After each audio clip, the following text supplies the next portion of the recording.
Hello guys, Assalamualaikum, Namaskar. Welcome to my another mini blog. আৰু এয়া মই বহুত কিবা কিবি বনালোঁ যিহেতু ঘৰত আজি আলহী আহিব।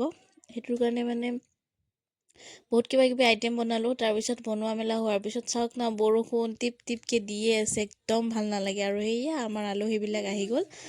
আলহী মোৰ মামা ঘৰৰ ফেমিলিটো, মামা মামী নানী আৰু লগতে আম্মা আব্বাও আহিছে। এয়া মামী, আৰু মামী বুলি ক'লে ৱৰ্ল্ডৰ বেষ্ট মামী হয়। মোক বহুত বেছি মৰম কৰে মামীহঁতে। আৰু এয়া আব্বা চাচা মামা এনেকৈ চবেই বহি ল'লে, চাহ নাস্তা দি দিলোঁ।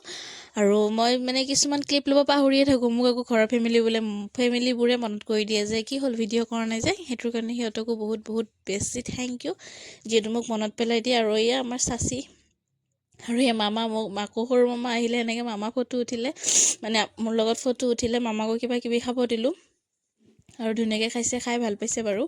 তাৰপিছত মামীহঁতক লৈ মই অকণমান বিশালত আহিলোঁ। মামীহঁতে কিবা ল'ম বুলি কৈ আছিলে, সেইটো কাৰণে অকণমান বিশালৰ ফালে ফুৰিব আহিলোঁ। যিহেতু ময়ো ভাবিলোঁ অকণমান এতিয়া আৰু গধূলি সময়ত ৰাতি ক'ত লৈ যাওঁ, বিশালতে লৈ যাওঁ। তাৰ পৰা আহি এওঁলোকক ভাত খাব দিলোঁ। একদম পাহৰি থাকিলোঁ বাকীবোৰ ক্লিপ লোৱা। আশা কৰিছোঁ আজি মিনি ব্লগটো ভাল পালে। বাই।